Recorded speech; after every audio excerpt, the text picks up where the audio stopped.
Assalamualaikum warahmatullahi wabarakatuh.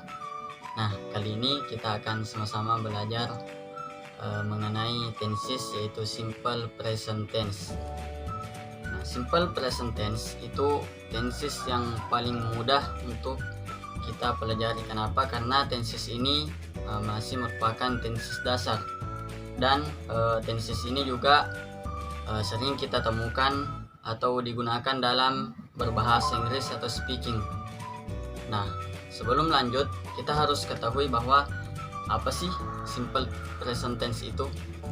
Nah, simple present tense adalah tenses yang digunakan ketika suatu kegiatan yang sedang berlangsung, atau bisa juga tenses yang digunakan untuk kegiatan yang dilakukan secara terus-menerus atau secara berulang. Nah, selanjutnya kita masuk pada rumus dari simple present tense. Yang pertama yaitu ada yang dinamakan sebagai verbal atau kalimat verbal, yaitu kalimat yang di dalamnya mengandung kata kerja. Nah, sehingga tidak menggunakan to be. Rumusnya yaitu subject plus verb one atau kata kerja bentuk pertama, dan complement atau pelengkap dari kalimat tersebut. Kan tetapi ketika menggunakan kata ganti orang ketiga yaitu she, he, dan it, maka verb one-nya atau kata kerja bentuk pertamanya itu ditambahkan es atau s. Nah, langsung saja contohnya, I go to school. Nah, I itu merupakan subjek, kemudian go itu merupakan kata kerja bentuk pertama, dan school to schoolnya itu merupakan complement atau pelengkap dari sebuah kalimat. Nah, kemudian kita ambil lagi contoh dari orang kata ganti orang ketiga tunggal yaitu she, he, dan it. Contohnya, she goes to school. Nah, she itu merupakan kata ganti orang ketiga tunggal, maka kata kerjanya harus ditambahkan es. Nah, pertanyaannya, kapan menggunakan es atau kapan menggunakan es? Nah, ketika kata kerja yang berakhiran huruf o, ch, sh, x atau z itu maka ditambahkan es. Contohnya tadi, she goes to school. Nah, itu kan go berakhiran huruf o, maka ditambahkan es. Contoh lain, she washes shoes.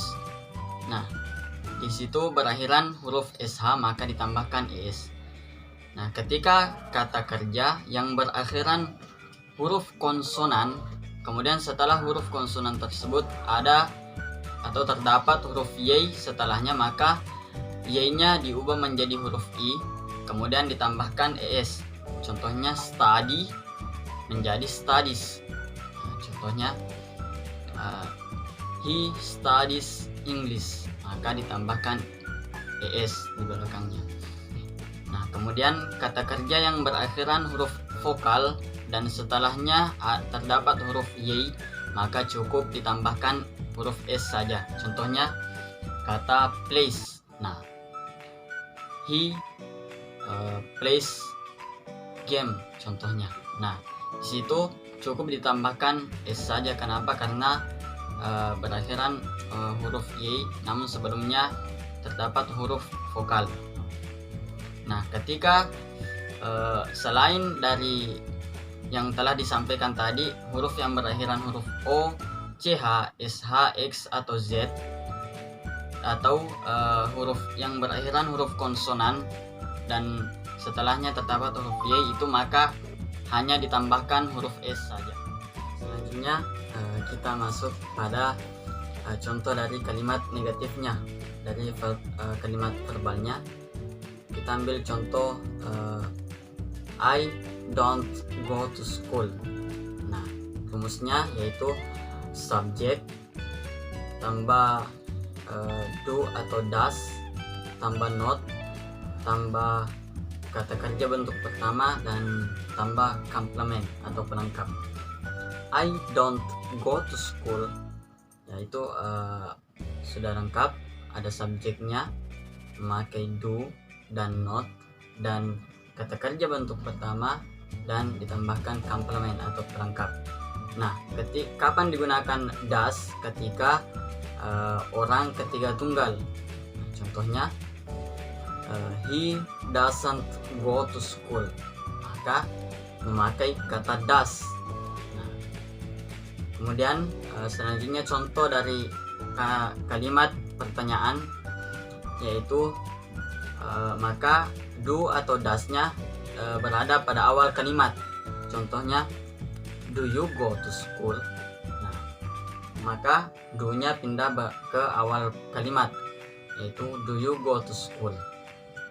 Nah, ketika memakai kata ganti orang ketiga tunggal, maka does berada di awal kalimat. Contohnya, does he go to school? Nah, itu adalah contoh dari kata ganti orang ketiga tunggal. Selanjutnya kita masuk pada kalimat nominalnya atau kalimat yang di dalamnya tidak terdapat kata kerja sehingga menggunakan to be. Rumusnya simple. Yang pertama, menggunakan subjek tambah to be, is dan are, tambah complement. Nah, ketika subjeknya I, maka to be-nya ketika subjeknya you, they, dan we, maka menggunakan are. Ketika subjeknya orang ketiga tunggal, maka yaitu she, he, dan it, maka menggunakan is. Contohnya, I am strong. Nah, itu menggunakan to be Kenapa? Karena subjeknya I. Nah, itu sudah menjadi simple present tense. Contoh lain, she is beautiful.